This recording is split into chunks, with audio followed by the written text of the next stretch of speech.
So the question before my group was the atomic bombing of Hiroshima and Nagasaki justified?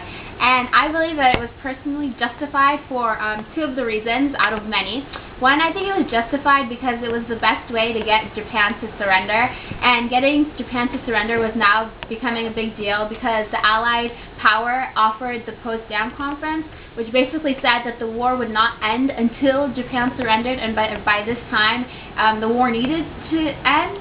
And the Japanese army would really have no reasons to surrender because they had millions of troops and civilians on the Japanese island, and they were all ready to fight, so they would have never surrendered, and the invasion would have just happened and would have made things worse.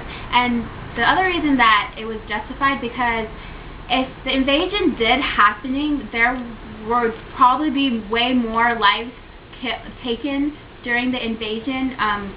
Because with the bombings, there was about 115,000 deaths, and President Truman estimated that if there was an invasion, there would be about 1 million American soldiers that would have died, and 2 million Japanese soldiers that would have passed away if the invasion happened.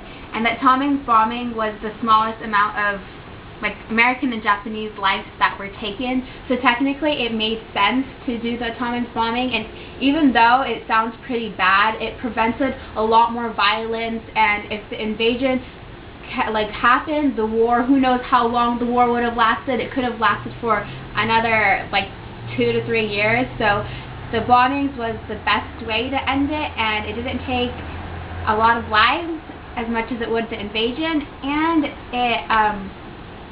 it was the best way to get Japan to surrender.